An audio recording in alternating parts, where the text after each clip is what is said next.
So it's so nice that we've got like a group of everyone we're kind of like everyone knows everyone, a nice small group. So welcome to Jennifer and my little Ayurvedic workshop / skincare doodah that we are doing. What I'll do is I'm just going to run through kind of like our normal intro, just so that it's on the recording for those who are going to catch the recording later. So if you need to kind of like get into your kitchen and grab your goodies in the meantime, you can do that. But for those of you who don't know me yet, I am Nina Saacks. I am a yoga teacher. I've got a studio in Takai, and some of our awesome participants here today, like Renelle and Pierre, also teach there. And I am one of the teacher trainers for the academy, where Jennifer is my kind of like co-teacher person, because she is busy finishing off her teacher training course. So we got like everyone in the house is like a lovely little community here today. I also do yoga retreats. I've got a podcast with Nicole, a weekly podcast that comes out. You all know that I absolutely love traveling. It's the part of me that where the vata is happy when it's moving around. I'm living on a farm and I love my animals. As you all know, this is part of kind of like my yoga health coach training program, which I have just passed year 1. I go into year 2 in mastery. And what I'm working on this year with my new program is that this is where I kind of like help women get organized, kind of like I help you organize so that you have more time and space, and so that you can really do those things that you truly desire in your life. All right, so that's pretty much it about me.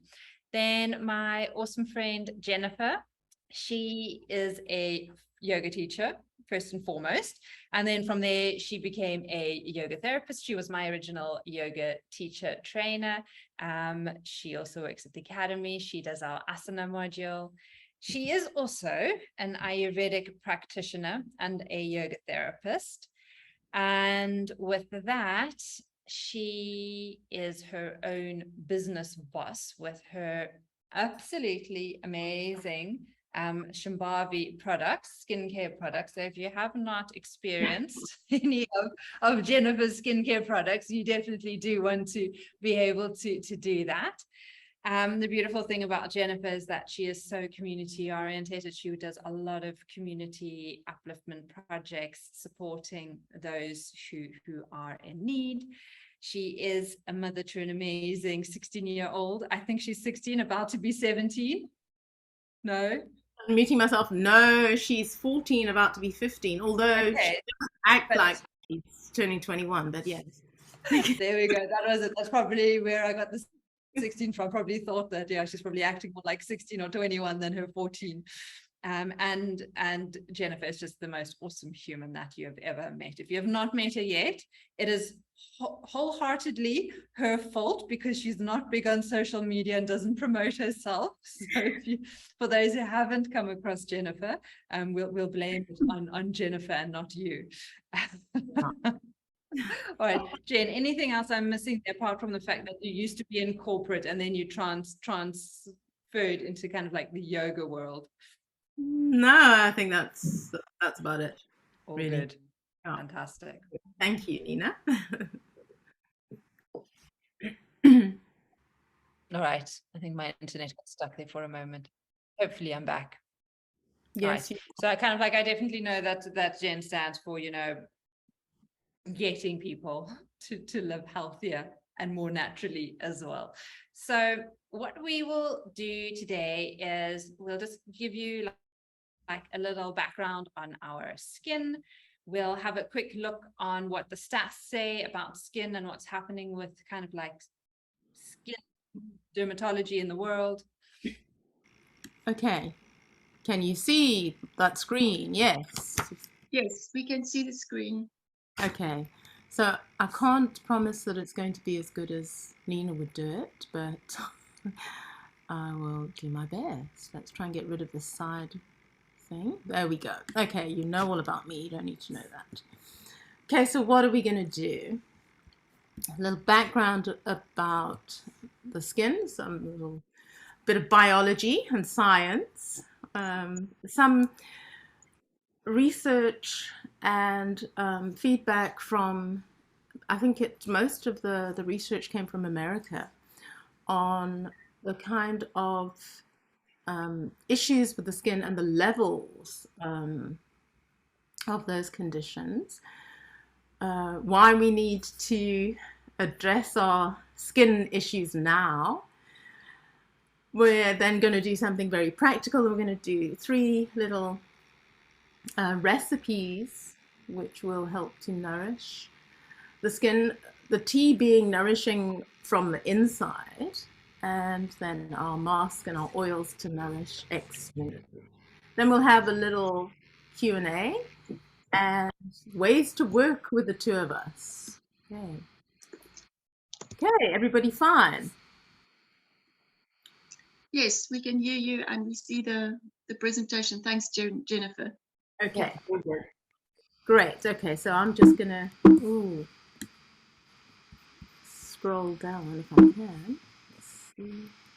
There we go. Okay, so Ayurvedically we talk about the 7 layers of the skin, or the 7 layers of the 7 dhatus, the 7 tissues.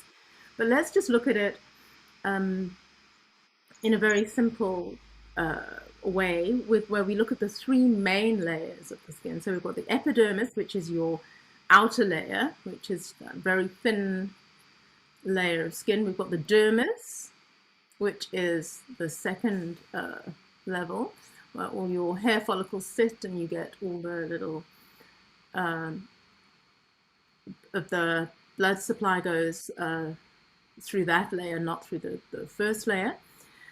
And that's where lots of things happen in the dermis. And then you get the subcutaneous layer, which is more the fatty, cushiony layer of the skin.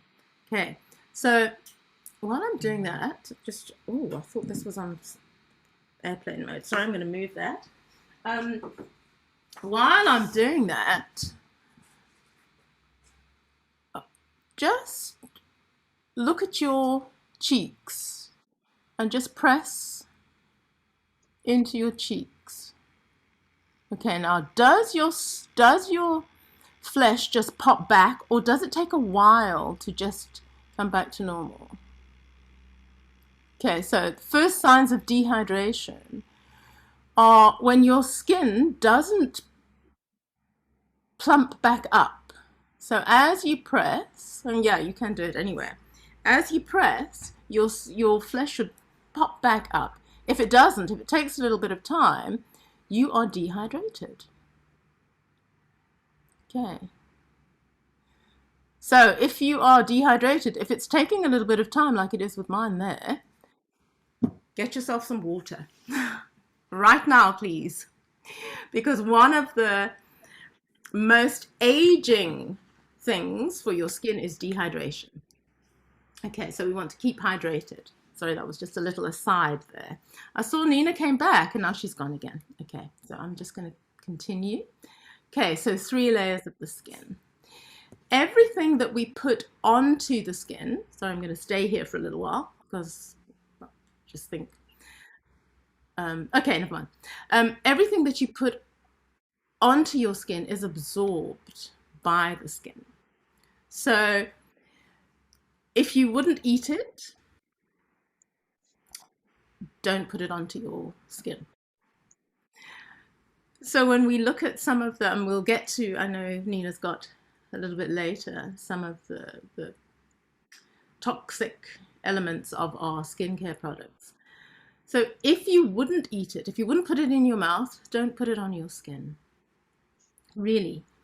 Our livers are under so much pressure at the moment to try and detox the body from all of these additives and preservatives that's in our food, it's in our cosmetics, it's in soaps, it's in everything.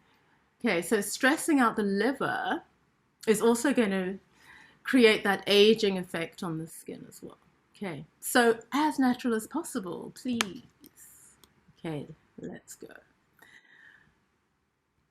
What did I just do? Did I go backwards? Oh, sorry. Pressing the wrong button. See, I really am useless at this. Okay, functions of the skin acts as a barrier. So it protects us from the elements. So mechanical, thermal, physical, and chemical injuries. It helps in regulating the body temperature and maintaining the fluid balance.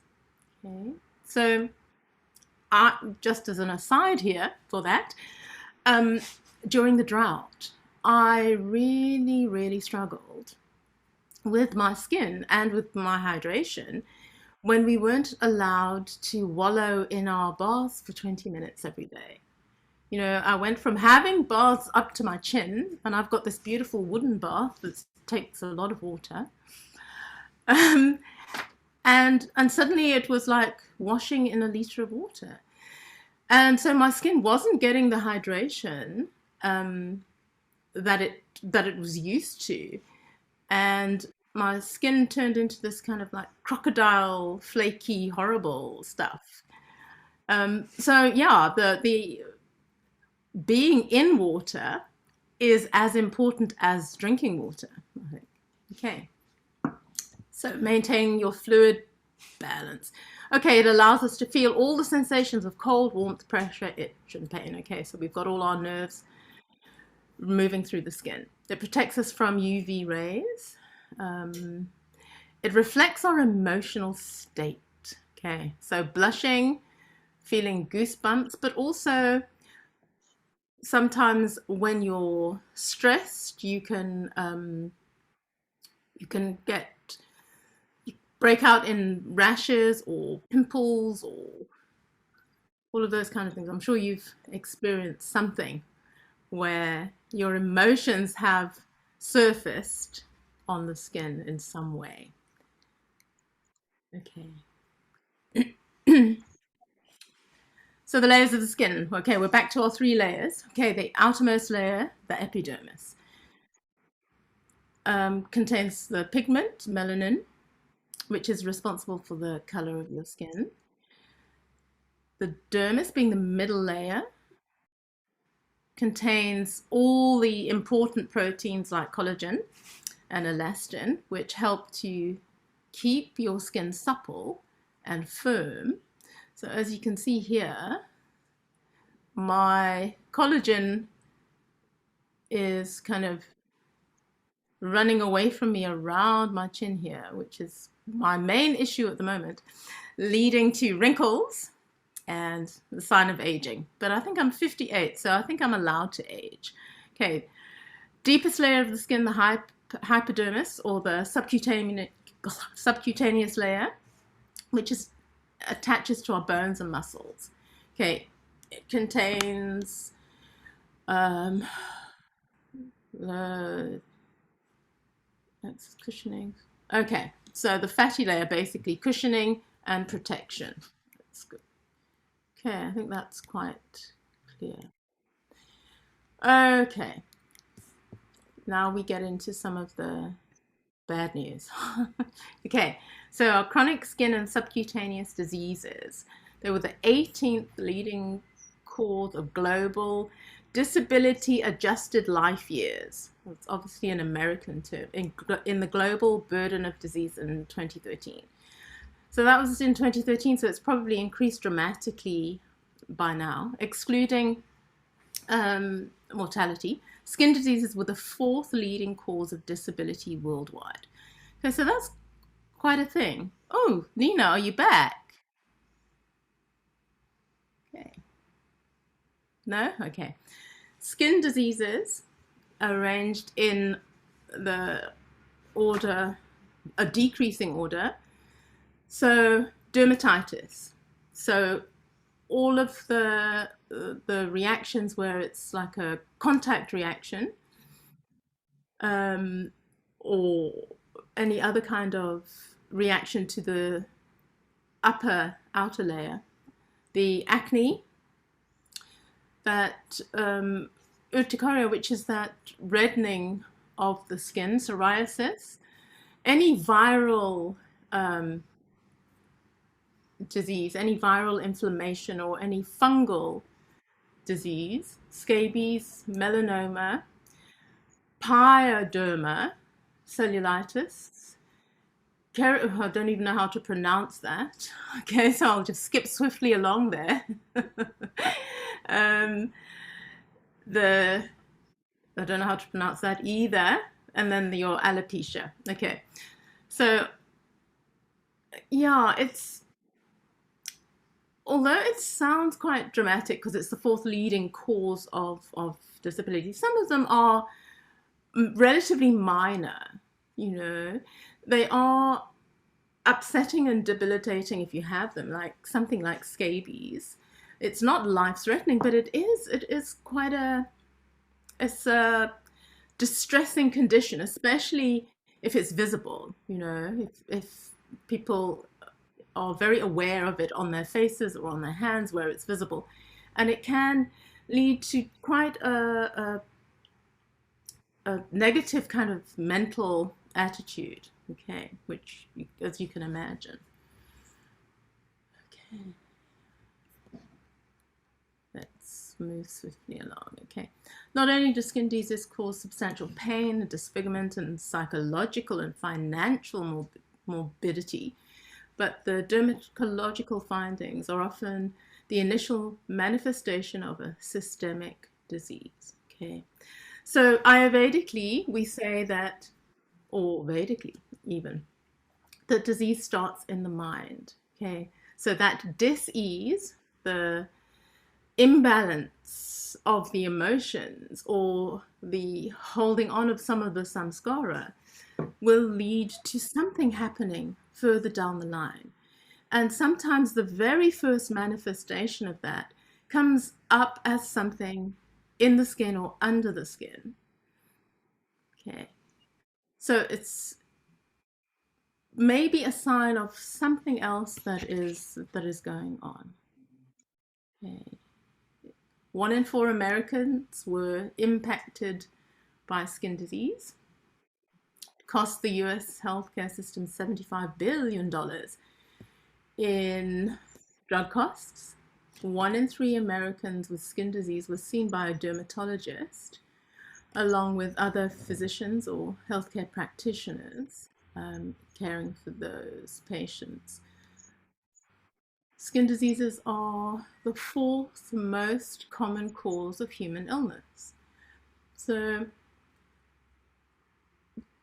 although it is a relatively minor thing, and I don't think in South Africa it's the same because our healthcare system is slightly different, but in the UK where they have the National Health Service,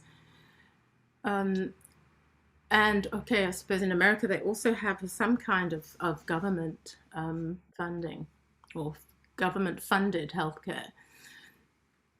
For someone constantly on a chronic medication or a chronic cream or something for a skin issue over 10, 15, 20 years, it does add up, it does mount up. And it's also that the cycle of just dealing with the symptom. So you get the cream, it's okay for a little while. You go back to the doctor, you get more cream, it's okay for a little while. You go back to the doctor, you get more cream, it's okay for a little while.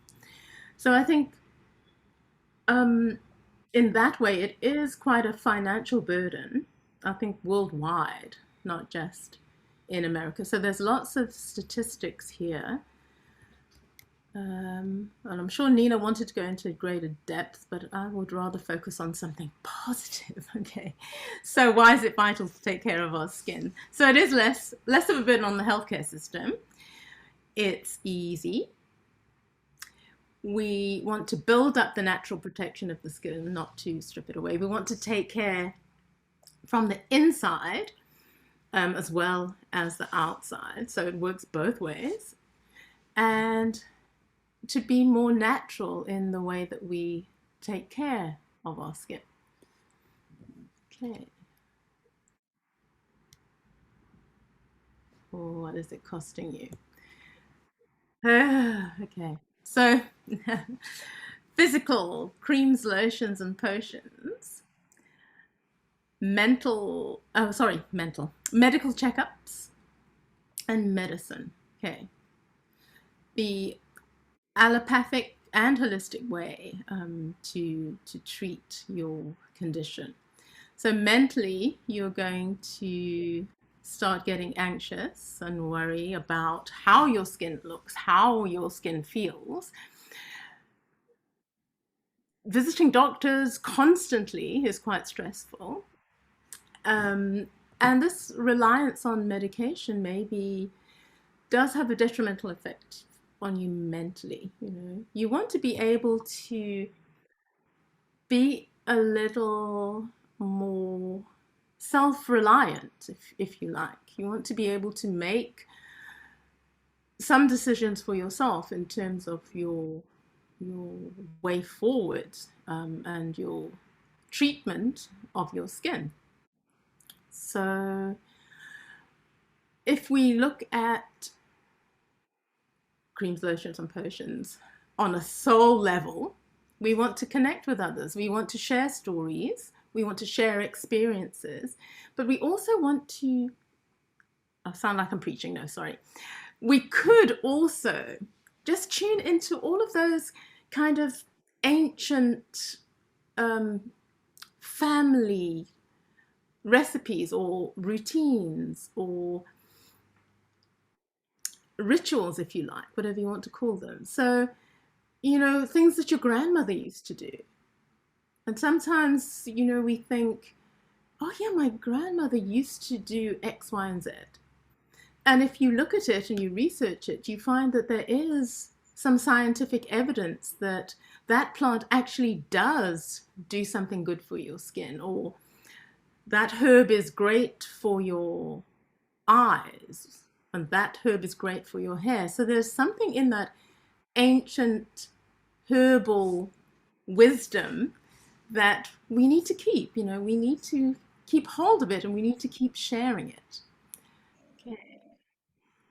So on a soul level, so the medical checkups, whether you go to an allopathic doctor or whether you choose a different route, you follow your purpose. You do the thing that is right for you, and you listen to your intuition. Okay, so sometimes we might go to someone who is more natural and not really believe 100% what they say, but just go along blindly. Maybe you need to have a combination of the two, and vice versa. Okay. And medicine. We have the ability to heal ourselves to a certain degree. Okay, obviously there are some things where we do need some medical intervention, but the body is a fantastic self-healing organism. And if you read some of Deepak Chopra's Quantum Health, they looked at some amazing things that the body does under its electron microscope. Okay, so investigate, read, inquire, and keep questioning and keep experimenting. Okay, it doesn't really just apply to skin either. It can be for anything, for that matter. Okay, so chronic inflammation. I think Nina has spoken a lot about chronic inflammation, and it really is the root of every single major illness. It's like the silent thing that just sits within your body. So it can cause pain, fatigue, insomnia, depression, all those mood disorders, mood swings, all the digestive issues, weight gain, weight loss, and it can affect your immune system. So it can mean that your body isn't strong enough to fight off even the simplest of little viruses or bacteria. So you get a lot of infections, and sometimes they can be quite severe. Okay. Sorry, there we go. Okay, so the diseases of chronic inflammation. cancer, neurological diseases, all the pulmonary. Thanks, Jane. You're doing a sterling job. I'm so sorry. It's fine. Yeah, no, it's fine. I'm really thrown in at the deep end here because I kind of skimmed through all of this because I thought, no, Nina's doing this, so I don't need to worry. But anyway, sorry. Okay, so back to the diseases of chronic inflammation. Oh, yes, bone and joint disease. Okay, so all of those, arthritis, rheumatism, osteoporosis, all of those things that we all have to deal with at some stage. Okay, so our You don't need to worry about it. Don't stress.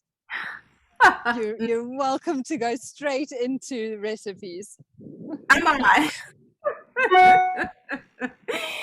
Okay, hold on. What is the time? Oh my goodness. I didn't actually look at the time. Okay. But let me just finish this. So your diabetes, heart issues, and autoimmune disorders. Okay. But if you want to know more about inflammation, you can speak to Nina. So now I'm trying to move on. There we go. Our stories. Okay, Nina, come, share your story quickly. Are you there? I am here. I am standing right at the Vodacom tower. I don't know if you can see if anything's working, and I still don't have signal. So I have like walked through like the whole farm trying to find some little bit of signal. So you know what I'll do is I'll share my skin story on an Instagram live later, and I'll let you continue because you're doing a sterling job and to get straight into it. So just in case I die again or my signal disappears, I'm not going to get into any storytelling right now. Thanks, Jade. Okay, cool. Okay, my skin story. I've always had like problem skin, like pimples and things, but they didn't really bother me. For most of my adult life, I used Clinique products. Until I discovered a better way. So these days, my routine is very simple. Most days, I just use warm water and a cotton cloth to clean my face. Every now and again, I will use oil. But I am, at the moment, just experimenting and looking at wrinkles and trying to find a very natural way of, and you can see I'm just my wrinkles. I've got wrinkles on my forehead, which is fine, but here you'll see this. Can you see that little line? Maybe it's not very prominent today, but on the days when I'm dehydrated, it looks like two craters of the moon on the sides of my face. Okay, which is fine. We are aging and we do have to age. But I'm finding that just using ghee, using sesame oil and some water just plumps up my face without blocking the pores, without creating any spots. But I'm just experimenting. So I'll let you know how it goes. I'm loath to start eating collagen. I don't know if it actually does anything really for wrinkles, but I'm looking and I'm experimenting. But I'm actually very happy with my simple skincare routine. Okay, so that's my skin story. Not very exciting, sorry. Okay, so let's see what doesn't work. So just suffering in silence basically doesn't work. And that's all of those things, suffering in silence. Quick fixes like a little cream to just sort out the physical outer issues isn't really going to work either. And just grabbing onto the latest fad probably won't work either. So the internet is a fabulous thing. So we can look, we can research we can ask questions and we can really delve into the issues of something. So if it is eczema, for example, we can really research and try and look at it from all of the different angles. Okay, so whether you want to look at it allopathically, or whether you want to look at it Ayurvedically, or from Chinese medicine, look at all of the angles and all of the explanations so that we can really understand it on a really deep level, to try and start fixing it from that cellular level, shifting those samskara, even if it's in a very, very small way. Okay, so let's sit for a moment. I know you're all on, you're all muted there, so probably won't hear you. So we're just going to do 3 rounds of Brahmari. We're going to connect with the immune system. So we're going to tap the sternum as we hum. So we all know Brahmari. Okay, so for those of you who don't, it's a smooth inhalation. Exhale, again, smooth exhalation, in and out through the nose. And humming the breath out as you tap very lightly, gently along the sternum. Okay, so let's do 3 rounds. Closing your eyes, smooth, deep breath in.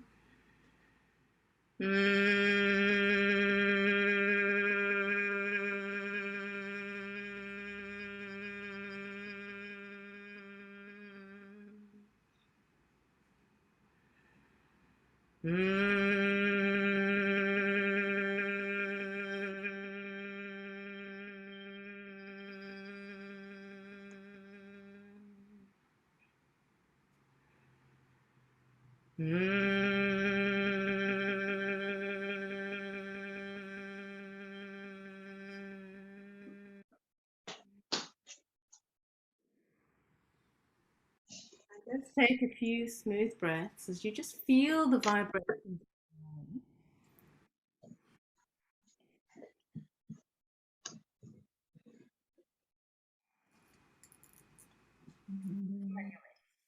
Gently open your eyes.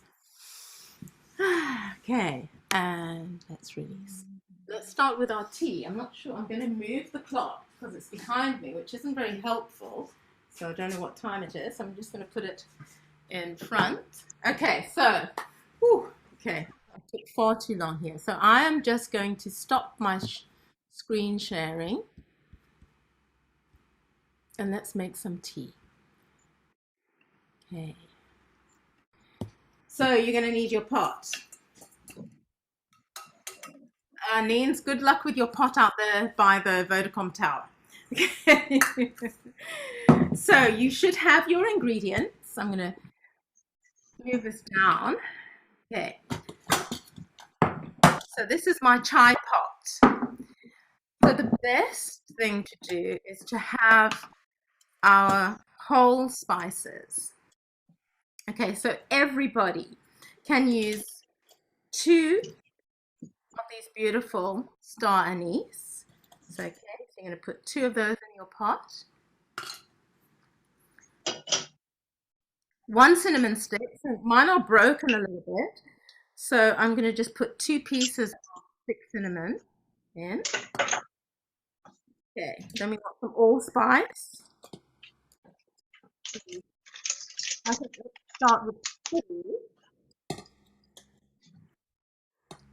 4 allspice. Your cloves. Now cloves are quite strong. So I'm just gonna, I would say just put 2 in to start off with. Okay. You are gonna need a cardamom pod, but we only put the cardamom in once the tea is heated. Okay, so that's the basic. So now we want ginger. Ginger is quite important because ginger is a beautiful pungent spice. So those of you who are Vata or Pitta, so if your skin is dry or if your skin is sensitive, you are going to use fresh ginger. And you want about 1 centimeter, but you can slice it into thin slices. So it's about 1 centimeter of fresh ginger. If you are kapha, so if your skin is oily or smooth and glowing, you're just going to take about 1/4 teaspoon of dry ginger. Okay. Those of you with sensitive skin, you're going to take 2 strands of saffron and you're going to put that in your pot. Okay. If you have dry skin, nutmeg. So I like to use the whole nutmeg and just grate. You can cheat and have a grinder.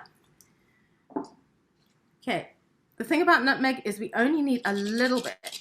So just a little. I don't know if you can see, but those tiny little specks on the nutmeg, it's hardly anything at all. Nutmeg can be quite invigorating, shall we say. So we don't need too much. Okay, but it is a beautiful spice. Okay, so to your pot. If you're using milk, you're going to put in 1/3 cup of milk.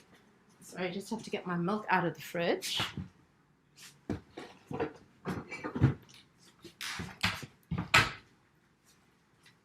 Okay, if you're using a nut milk, then you don't have to put your milk in just yet. Okay, so you need about 1/3 cup of milk.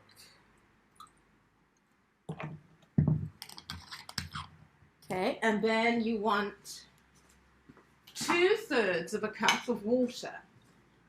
And it can be hot, it can be cold, doesn't matter. Okay, so you've got your 2/3 cup of water. Okay, now you're going to put this on the stove and you're going to bring it to the boil. So I'm just going to light my stove here.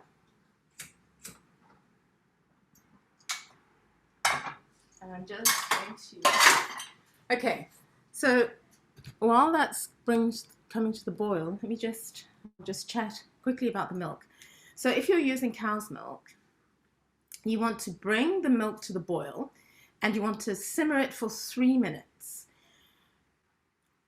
What that does is it changes the structure of the milk. Okay, so it breaks down some of the proteins and makes it easier to digest. Okay, so some people who have lactose intolerance can drink milk that's been boiled and simmered for 3 minutes. Not everybody though, so please don't rush out and buy milk if you're lactose intolerant, but it does change the structure of the milk and makes it much more digestible. Okay, so I'm going to just pop this back in the fridge before I end up with yogurt here. Okay, let's talk about sweeteners while this is, just want to keep an eye on it there. Okay, so sugar, the dreaded sugar that everyone wants to jump up and down and froth about. You can use raw sugar, you can use jaggery, which is an unrefined sugar.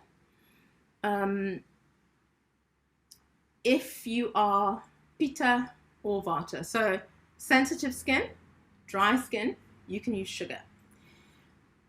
Kapha, which is your oily, smooth, glowing, beautiful skin, you can use raw honey. Okay, you know, it's not the end of the world if everyone uses raw honey. We're not going to put in so much that it's ridiculously sweet. Okay, so let's see what's going on there. Yep, it's coming to the boil. I can't see all of you, so I don't know if you're making it now or not. But I'm just going to clear this away. And maybe I don't want it to boil over, so we're just going to just quickly, I'm going to put it down a bit. Okay, so mine has now come to the boil, and I'm just going to let it simmer for 3 minutes. Okay, So while we're letting it simmer for 3 minutes, let's look at our face masks. Okay, so Jennifer, yeah. could I ask a question quickly? If you're using plant milk instead of dairy milk, is the process exactly the same? Okay, if you're using plant milk instead of dairy milk, what you do is you just put the water in, bring it to the boil, let it simmer for 3 minutes, then add your plant milk and just heat it until it's hot. Okay, so you don't have to go through the process of boiling and simmering because it's a different structure. Sorry. Okay. Okay, so let's get all facey. Okay, so hopefully you can see this. So what we're going to do is we're going to make our little face mask. So I'm going to use honey today. So if your skin is dry, you want a little bit of fuller's earth. If your skin is oily, you want some chickpea flour. If you've got sensitive skin, you can use fuller's earth as well. Okay. You can use kaolin clay. I do find it a little bit drying though, if for Vata skin. Okay. So if your skin is dry, you want some sandalwood powder. And Nature's Secret is fantastic. It's very affordable. It's in most pharmacies. I've seen it in a lot of pharmacies around Cape Town. I'm not sure about anywhere else, but it's a great product. So that's your dry skin with a little bit of honey or glycerin. Okay. If you're going to use glycerin, please make sure that it's a vegetable glycerin and not a petrochemical byproduct. Okay, so sweet almond oil. Okay, sorry. If your skin is sensitive, okay, no, I can't keep moving the screen. If your skin is sensitive, you're going to use yogurt with your fuller's earth and some rose water. Okay. So again, rose water, just get the most natural rose water that you can. Oily skin, you're going to use chickpea flour and just a pinch of dried turmeric. So just be careful when you're using that pinch of turmeric, use a spoon, because it is quite a vibrant yellow, okay? And then you can mix that with sweet almond oil. And I know that might sound, keep looking at my, okay. I know that might sound like counterintuitive if you've got oily skin that you're going to use sweet almond oil. But sweet almond oil is quite an astringent oil. Okay, so, sorry, let's get rid of that. It's quite an astringent oil. So it is a great thing to use with the chickpea flour. So I've got things popping up on my screen. Just get rid of those. Okay. Let's see. Okay, the chai is almost done. Okay, so that's that. Okay. We're going to make our mask in the traditional way. You're not going to use a bowl, you're actually going to use your hands, okay? So we're going to take, just open up all your packets or your ingredients. So take your base powder, and you're going to take about a teaspoon of that base powder into your palm, okay? Then you're going to add, if you're using your sandalwood powder, it's about 1/4 teaspoon or a big pinch, okay? If you're using your yogurt, it's a spoonful, okay? If you're using your turmeric, it's just a pinch, okay?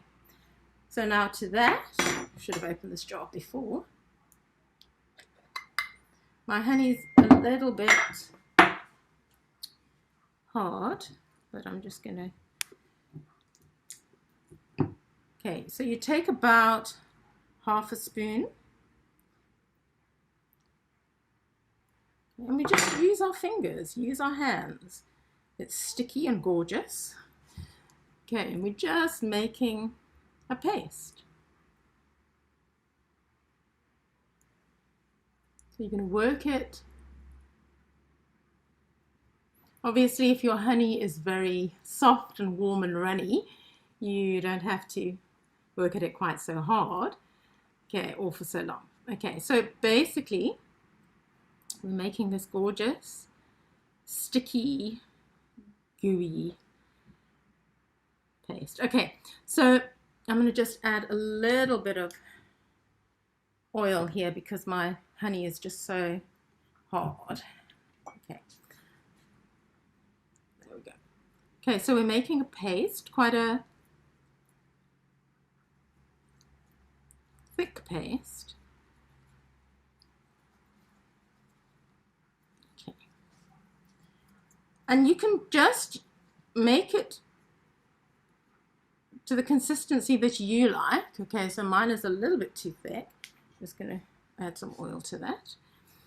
You can add more honey or whatever it is that you want to do. And then you just take your ring finger and your middle finger. I'm just going to do my cheek. And you just apply it onto your face. Just, oh, sorry. Just applying it. And you want to just kind of press it into the skin. Okay, so you're working upwards.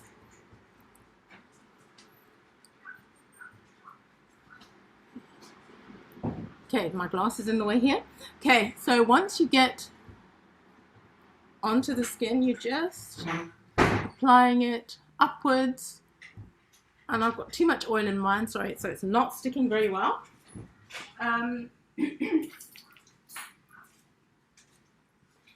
Okay, so you're just applying it upwards.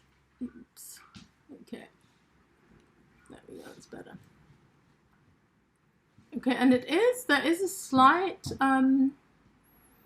exfoliation. There we go.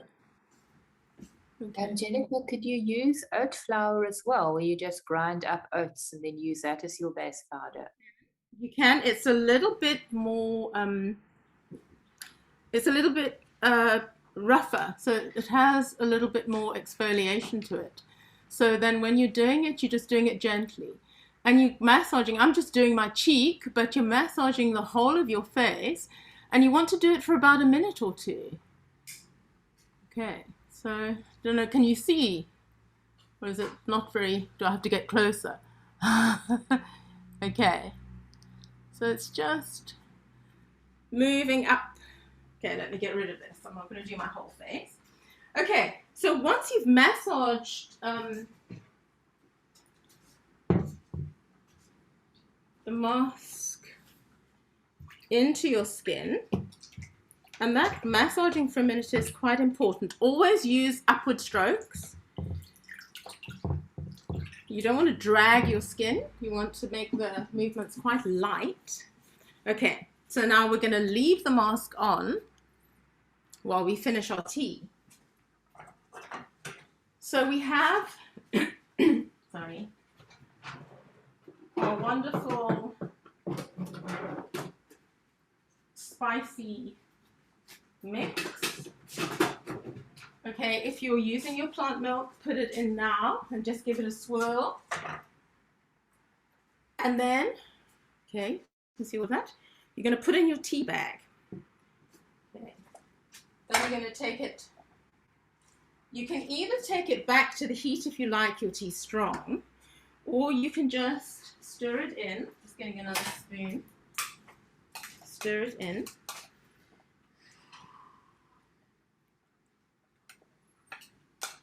Until it's as strong as you like your tea. So you can just tell by the color of the tea, obviously, how you want it to be. Okay, so when it is as strong as you want it to be, you want to strain it. Sorry, making a mess. Okay. So when you've got it to the strength that you want it, we're going to strain it. If you're using honey, you want to leave it for a moment or two to just cool down. And then you can just add your cardamom.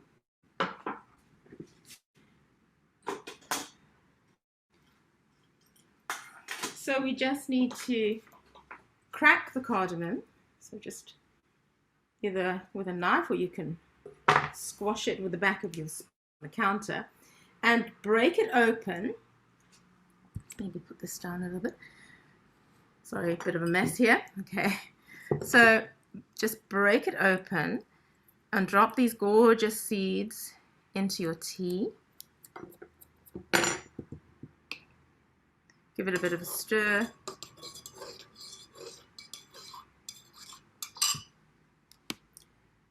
And there you are.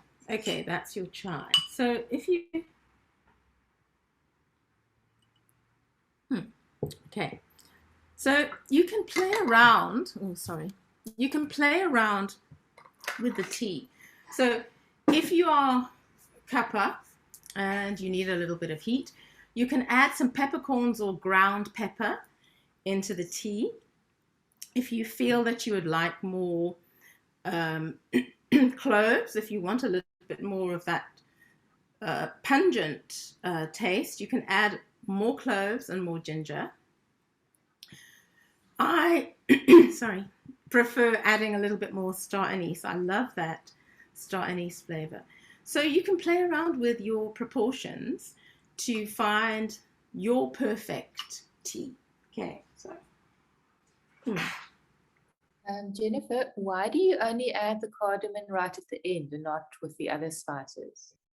Because Mother Yogeshwari said so. But I think that, but yeah, that is why I just did it. And then somebody did ask the one day, and apparently cardamom shouldn't be heated. You shouldn't overheat cardamom. I think in the same way that you shouldn't overheat honey. I'm not sure exactly what the chemical reaction is, but it is better not to heat the cardamom, apparently. Okay, so that's that. Okay, so now after that, that's more than enough time for this face mask to be on your face. So you just want some warm water and a cloth. Let's take off my eyes. My husband watching me from the stairs. Okay, all we're going to do is we're just going to pat, just a few pats with warm water, just warm water, and you'll feel that it's just loosening it up. Let's rinse it again, and again you want to pat, and then now you can just do little upward strokes again.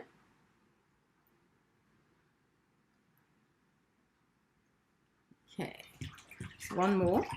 Obviously, if you're in your bathroom, you can just rinse your face with warm water. Okay, so there we go. And up. Okay, there we go. Try not to dry your face too much because we're going to use some oil. So let's pop that to one side. So we want a little bit of oil. And to moisturize, all you need is 2 drops of oil and 2 drops of water. Okay, so I'm going to just use 2 drops. And I'm going to use some rose water. Oh, no, I'm not, because I can't get the bottle open. There we go. Okay, so 2 drops of oil, 2 drops of water.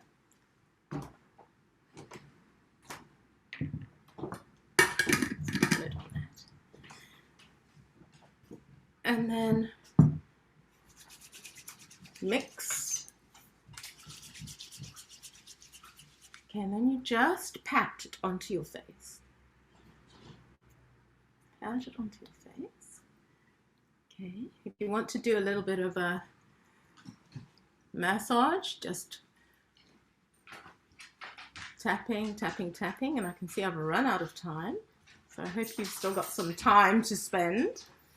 Okay, just tapping along the jawline, up the cheeks, temples, around your eyes,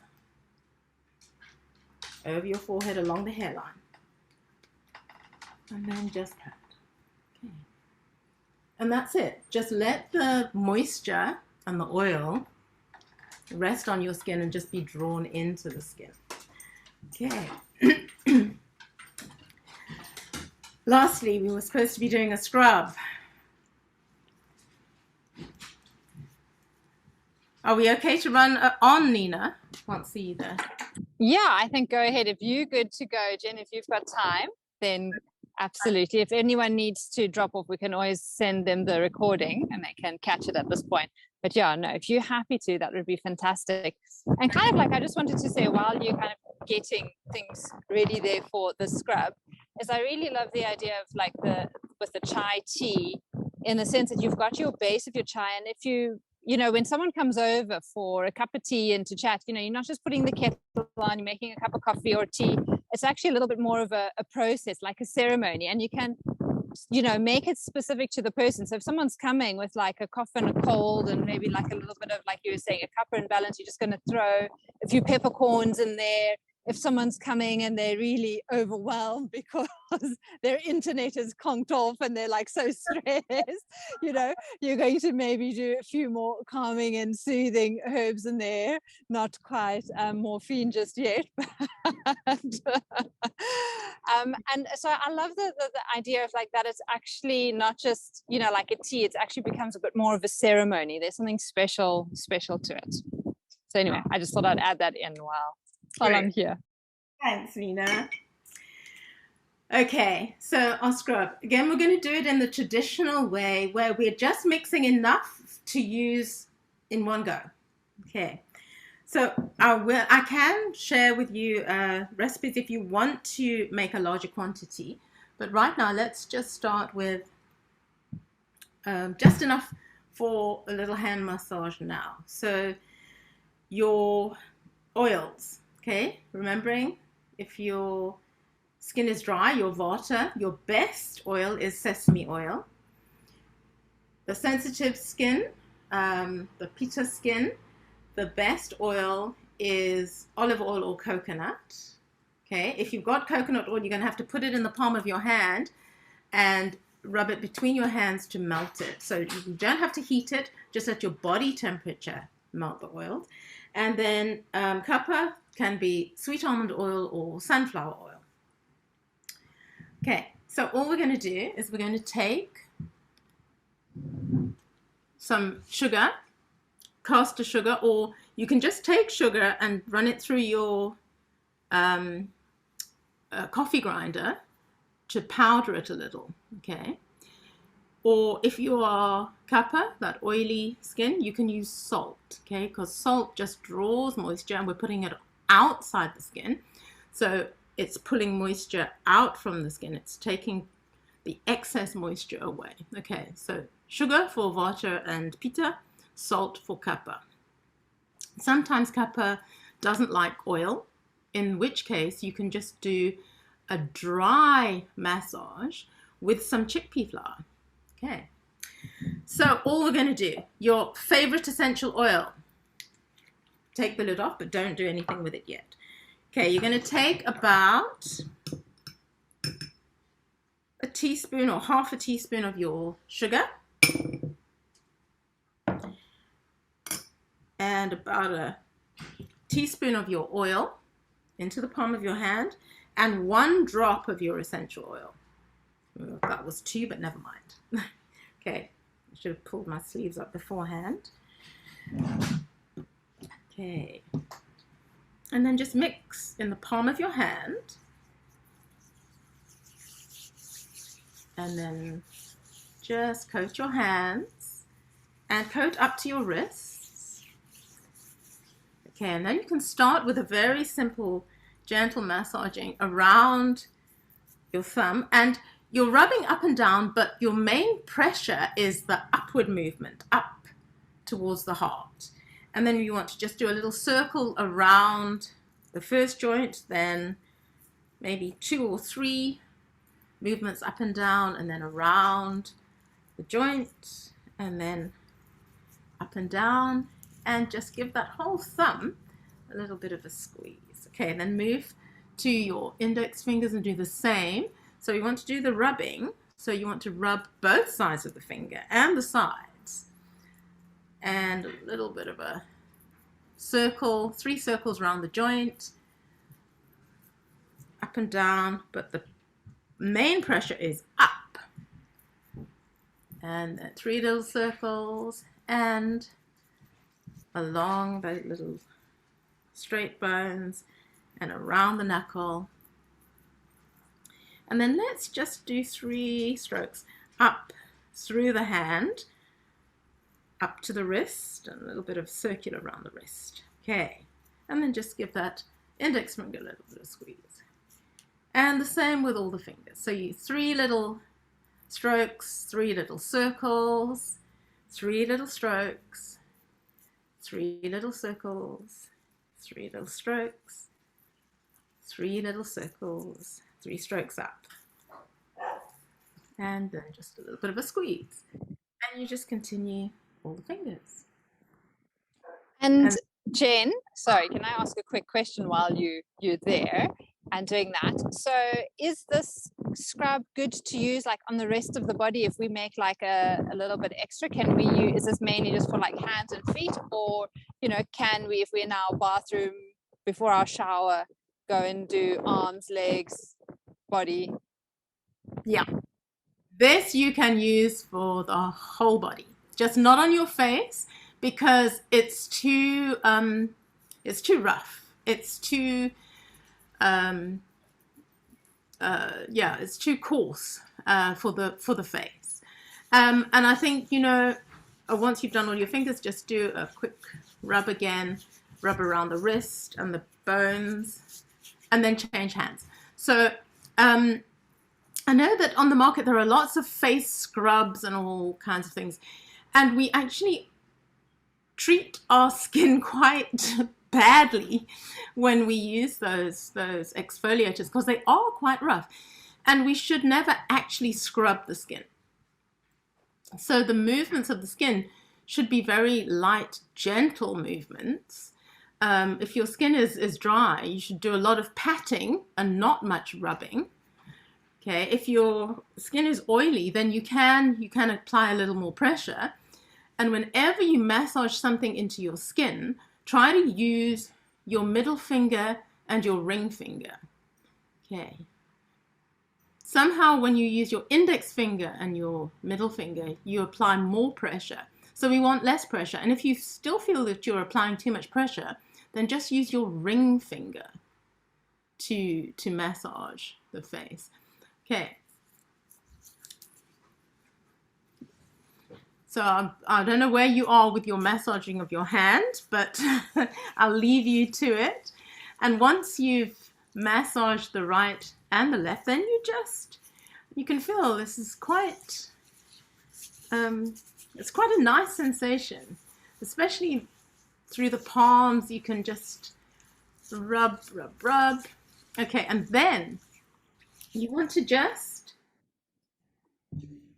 rinse your hands just to get rid of the sugar. Okay. And then we're going to do the whole patting thing again. So we're not going to rub, rub, rub. We're just going to pat to get rid of some of the water.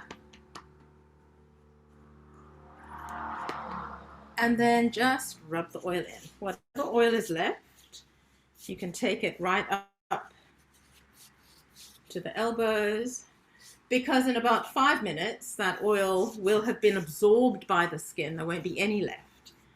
Okay. And there we have it. And you can do the same with your feet. Just be very careful, because your feet will be slippery once you've had the oil on. So just be careful as you move, if you have to move. Okay, so there we are. And that feels actually fabulous. Oh, look at that. I must say, I am very jealous that I'm not in my kitchen doing this with you right now, like super jealous. But what I wanted to ask as well is, like, how often would you say doing like a body scrub is good for? Granted that if we had, you know, any time that we wanted to ourselves, like, is it different for Vata, Pittas and Kappas, or is there just kind of like a general rule of thumb that you usually give? Okay, so it is different for the different doshas. So if you are going to do a body scrub or a dry rub, Vata once a week. So dry skin, just once a week. It's with, you can do your Abhyanga, you can massage with just oil every day, but that exfoliation, that scrubbing, it's too much aggravation for Vata, because Vata's already moving, you know, and we want to pacify that Vata. We want to create a stable kind of calm, quiet space for Vata. Okay, so you can do the exfoliation once a week. For Pitta, you can do it 2 or 3 times a week. And for Kapha, you could virtually do it every day, because Kapha is the dosha that needs movement. Kapha is heavy, solid, and slow. So we almost want to like give it a little bit of a boost, give it a little bit of a kickstart. So your dry rubbing or your exfoliation could be as much as every day. Yeah. Okay. Any other questions? Wow. Awesome, Jen. Thank you for answering that. So what I'm just going to do is, and we'll open up kind of like to questions for anyone who wants to go, because I know we are a little bit over. So if anyone needs to drop off, but if anyone wants to get hold of you for yoga, anything like that, yoga therapy, they can use your info@chambavi.co.za email address. And you have very, very kindly also offered for Women's Day month for our women that you are going to discount your Ayurvedic consultations to our lovely group. So you said, I mean, and I don't know if you've got your form ready or not, but like a consultation is about an hour. It can lead to an hour and a half even. And it's ascertaining, you know, what dosha you are, what imbalance you've got at the moment, what you're needing. Jen goes very much into detail with that. And it's only 750 Rand. So normally I know these kind of consultations are over 2,000 Rand in the marketplace. So definitely worthwhile investing in and having a chat with Jen on that. And I'm assuming that since it's Women's Day month, if anyone wants to maybe sponsor their mother, friend, daughter, anyone like that to have a consultation with you, it might really be a really nice present to do. So Jen, so again, thank you so much for doing that for everyone and offering that to people. And I'll share your detail with everyone when I get back to my laptop. But most people know how to get hold of you anyway. Anything you want to add? No, not really. I feel like there's so much I could have said, but not enough time to say it. Kush, I see you want to know about ghee. Oh, ghee will have to be another day. There's so many fantastic things you can do with the eating on your skin as well, and making it. Oh, and that was my question. What is it? The normal ghee that you would buy, or is it ghee that you would make, that you would put on your skin? Okay, why would you buy ghee? I don't know. I've only ever bought. No, it's fine. You can, but buy the best ghee that you can buy. Not that clove. Okay. Yeah. Okay. Someone who is standing in the kitchen chanting and creating a beautiful ghee rather than factory churned thing, you know. Nice. Okay, cool. Can I ask one other question just quickly? Neem.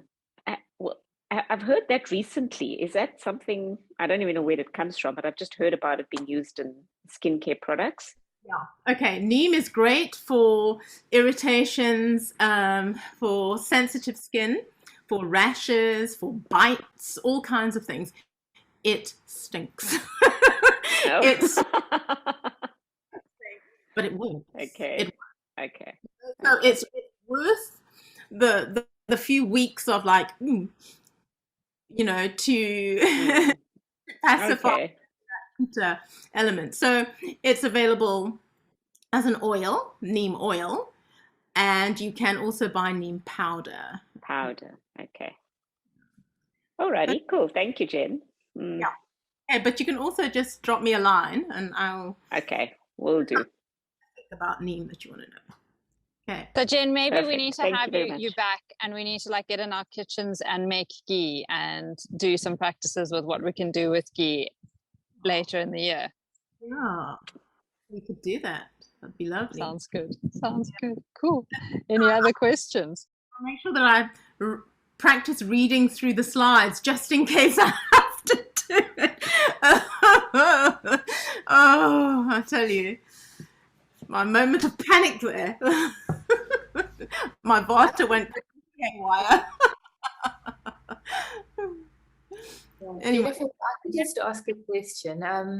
So I have been using oil on my skin, but I've also been using serums because everyone is saying like you've got to use vitamin A serum and vitamin C serum. But then I was thinking about, I'm not sure if I put that in my mouth. So is it actually that great to be using it? Yeah, okay. So this is what I am busy experimenting with at the moment, because they definitely do improve the skin.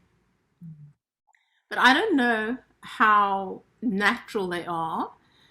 Already with synthetic vitamins or natural vitamins, we don't know what they are. Are they natural vitamins? Are they synthetic vitamins? It doesn't say. So yeah, that's what I'm busy researching and looking at the moment. And if we wanted vitamin C, for example, could we rather take some kind of fruit which is high in vitamin C, blend it or mush it and just slap it on our faces as a fruit face pack once a week? You know what I mean? Do we really need to put vitamin A and vitamin C in every single day? Or could it just be a once a week kind of natural to the skin? So yeah, these are all the questions. These are all the questions that we're looking at, that we're trying to answer for ourselves. And for me, I got quite despondent because natural, great. Okay. And then, oh, that's a natural preservative, I'm told. I'm saying, okay, fantastic.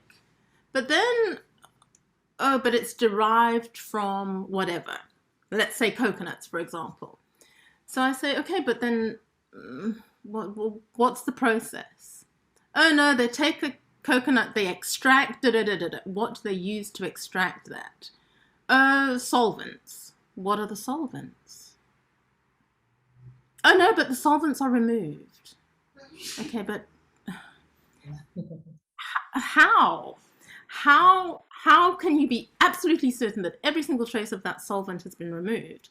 Plus, what really is the kind of reaction between the coconut and the solvent? What has it created?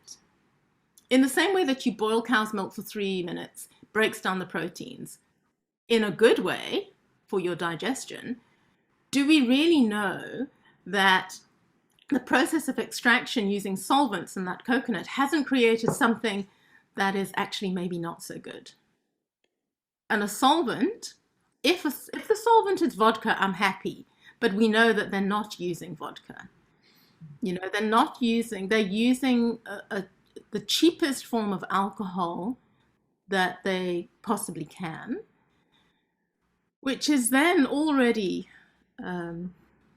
so far from a natural product already. So yeah, it's a tricky one, Piera. We could be like looking for years at it, but definitely the serums do work. I've tried some of those. You get the little testers, the little sachets, and I go, and it, oh, it's like body beautiful, face beautiful. But at what cost? Yeah, no, it's definitely something to think about. Yeah. And also, what is wrong with a few wrinkles? But also what I love, Jen, is what you're saying is kind of like, with the fruit pack and whatnot. It's like experiment, like test it out. What is it like if we throw a papaya on our skin once a week, or kiwi, or whatever the story is, if we're looking for vitamin C or vitamin A in there. So, we're always our own best test subject, eh? One word of warning: if you use pineapple, don't leave it on your skin for too long. Yeah, pineapple is quite a strong. It's got quite strong enzymes in it.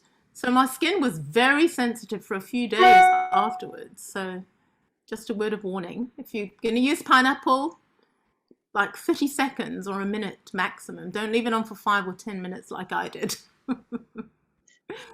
So, Jennifer, but also, if you wouldn't have shared that, if you wouldn't have tested that out, you wouldn't have that story to share with us, so that we don't go ahead and go and do that now. So someone always has to be the guinea pig, hey? Yeah. Sorry, go ahead, Renal. Okay, so Jennifer, at 61, the aging is also an issue for me, and I've also been experimenting, but I've been using also the natural route, but maybe the more aromatherapy route. So what I find about to get to maybe to Pira's question about serums as well, is if you look at the ingredients of the serums, apart from the vitamin C, vitamin A, it's citrus. So what I have been doing that works for my skin is I've been using citrus oil, so lemon or sweet orange is also good, and dropping that into my choice of oil for my face. So I like to personally use grapeseed oil because it's extremely anti-inflammatory. I just put a drop of the a citrus oil and then mix that into my skin. A question and a comment as well. As we get older, our skin becomes thinner. So it's maybe my question is it really good to keep on exfoliating, especially our faces? So what I've come to, this is my personal opinion on it, is to rather use what they would call in the industry chemical exfoliations or enzymatic exfoliations, which is exactly what we did this morning with the yogurt. The yogurt contains lacto acid, and that is an amazing exfoliant. So maybe that in itself, if the skin is too, I use the sandalwood powder as well. It really works amazing for me. But if it's too much for certain skins, pineapple is a really good exfoliator. That's why it burned your skin after a few minutes. Papaya is an amazing enzymatic exfoliator as well. Yogurt as well, even more because it's more acidic, or sour cream. So there are really, and what I've been doing is, and I'm waffling on, we're going over time, is just, this is what I'm doing for everybody, is you look at your most expensive face cream or an upmarket brand, like Clarins. They are famous for advocating natural products. And you actually have a look and Google what the ingredients are. And most of those ingredients you have in your cupboard in any case.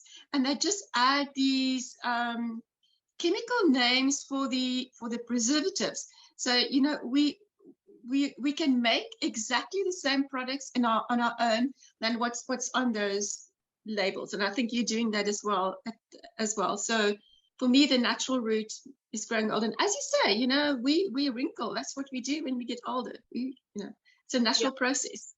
Yeah. No, that's great. Fantastic. Thanks for sharing, Renelle. But you're absolutely right. I'll show you my latest experiment, which is it's an orange. It's orange oil. Okay, so it's grapeseed oil, and my husband has freshly squeezed orange juice every day. So I started taking the rind, and I left the orange rind in here for I think about 2 weeks on the windowsill in the sun. and then I strained it. So I have this lovely. Amazing. Yeah. So this is one of my latest experiments for using on the skin as well. And as you say, when the skin gets thinner, all of the exfoliating, it's not great. And that's why for Vata or for thinner skin, you just want to pat. You want to pat it on and maybe tap just to wake up the face a little bit. But it doesn't have to be that hectic scrub. No, it's just very gentle, and just let the ingredients do the work, as you say. Yeah. Another thing, if your skin is very dry, you can use cream or yogurt as your cleanser. You just put it onto dry skin, massage it in gently, and rinse it off. And then pat your face. Okay, so no rubbing and scrubbing with the towel, just patting. Everything can be really gentle. Ahimsa. Can I ask a final question? We are going so much over time. Coming back to neem, I have been using neem, but it smells terrible. So I use it. I mix it as a cleansing oil, but I do mix it with a little bit of rose oil as well, just to make it smell better. Does mixing it with an aromatherapy essence diminish the workings of the neem itself, the neem powder? Because I also use it for my hair, and it's really good for the hair, and you can brush your teeth with it as well. But does the essential oil with it, to make it smell better, take away of the working action of neem? Okay, it depends on the oil. Luckily for you, rose is also a pitta pacifying oil. So the neem is also pitta pacifying. So they're both working together. That's fine. But if you use something, I don't know, like rosemary or the citrusy oil, like an uplifting oil, like an orange or a citrus oil, top note oil. I wouldn't use any of those. Okay. Because that changes the doshic effect. Okay. At the moment, the rose and the neem are both pitta pacifying, and that's what you want to keep. So you want to keep that pitta pacifying. So you could use a bit of rose geranium or even Melissa. Don't know how Melissa would smell with the neem, but yeah, better than the neem itself.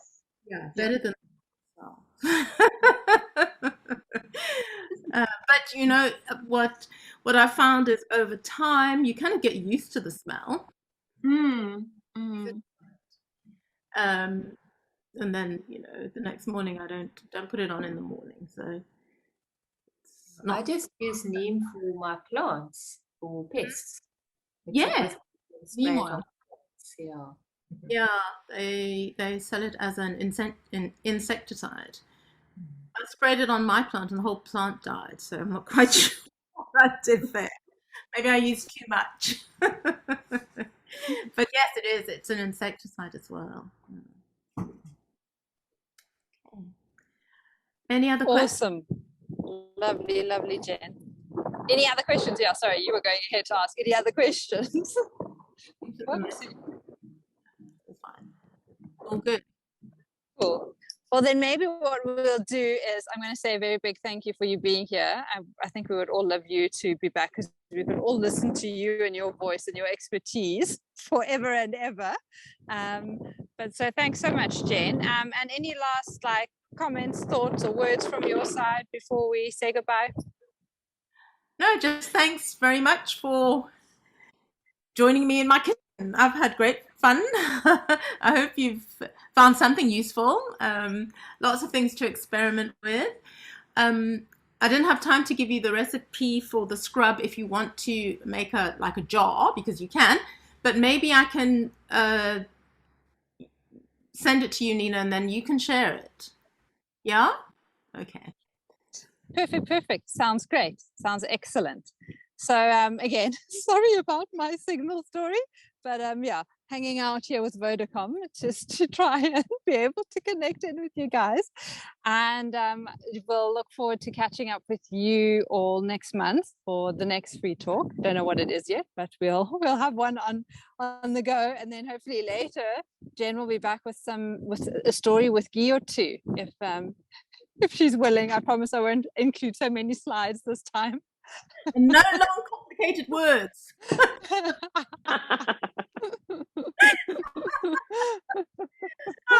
All right, you're fantastic. You always save the day. Thanks, ladies, for all being here and being so understanding. And we'll look forward to catching up with you guys sometime soon. Bye, Nina. Thanks, Cheers, everybody.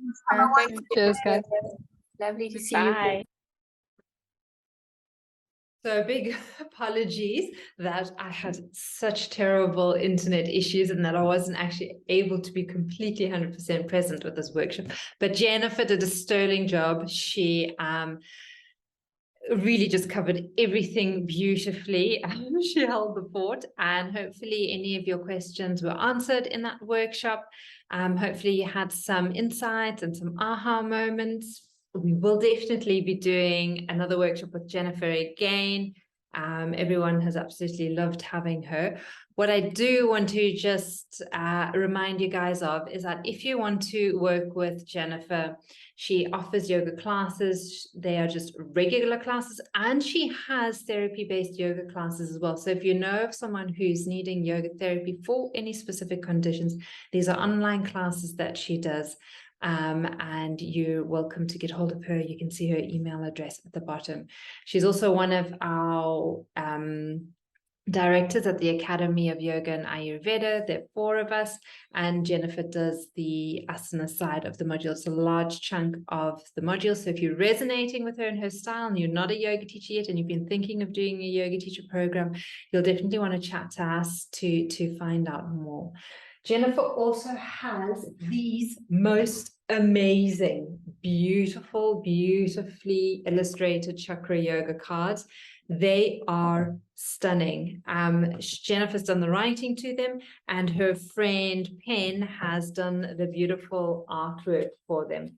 So what had happened, for example, let me find one, for example, Shalabhasana here. At the back, it tells you all about Shalabhasana. It is a thick pad of cards, deck of cards. If you're into yoga, know someone who's into yoga, this card set is definitely what you want to get for them. And it comes with a handy dandy little booklet as well. All right. As I mentioned right at the beginning, Jennifer does make beautiful Ayurvedic products. It is literally her in her kitchen. Her brand is Shambhavi. You can't really find her online. You can find some in Cork Bay. The best way to get a hold of her and her products is, again, directly through her on Facebook or her email address. She does do one-on-one consultations, and Jennifer is extremely thorough. So if you're interested in figuring out what your dosha is, if you're not quite certain, or if you just want to know where your imbalance is right now and get some tips and ideas as to what it is you could be doing to help you along, have a consultation with Jennifer. She's offering our community a massive discount. It's only 750 Rand for a consultation, and it's usually over an hour. And anything in the industry like this is literally going for over 2,500 Rand. So she is such a giving, such a generous person, and I would really suggest that you take her up on this offer and make the most of that. Or if you're not needing it, there might be someone in your life who you know needs or could benefit from doing a consultation, and it might be a beautiful gift to give them. So Jennifer is amazing. If there's anyone I highly recommend in the yoga Ayurvedic industry, especially in South Africa, Jennifer is my go-to person always. So yeah, if you don't know her yet, book a session with her. You will not regret it, not one bit. All right. And then guys, just a reminder that My program is Shifting from Chaos to Rhythm. It is a year-long program. It is for women who are wanting to get and be more supported with a sense of being more organized. And we do this with our health. We do this with our hormones, getting our hormones back into balance, because as we start to age, our hormones definitely go out of whack. We do this with the work we're doing, with our family life and our desires, so that everything is moving smoothly in a direction. So if you're not operating kind of like at like your best, at your full capacity, because often we kind of like operating and we kind of get up and down and up and down. But if you don't have that kind of steady energy, if you feel like you're more like operating on like your petrol tank being on empty instead of like full, then let's have a chat and we can see if my course that works with principles of yoga and Ayurveda will be useful to you. My next intake is only in November, so there's plenty of time to organize and kind of get ready and find out if this is for you. But the best way to do that is if we actually have a little chat and I can see if you're a good fit for our community that we're growing, and if you qualify to join, because I don't take in anyone and just everyone. I really do need to make sure that you are the right person for our group. We have a lot of fun in our group. So if you're really wanting to kind of like move forward with your health, and just have a lot more fun and lightheartedness in life, then you'll want to have a chat with us, or with me actually. All right, so that's it for working with me. That's it for working with Jennifer. And again, if you have any questions, pop us an email. We're always here to help. We're here to support you. And just like you, we're here to learn and grow. And there's nothing nicer than doing that in a group of like-minded people. So apologies again for my slight internet issues. Thank you for being here. Thank you for watching the recording. And I look forward to catching up with you in our next workshop. Namaste and have a beautiful, beautiful day.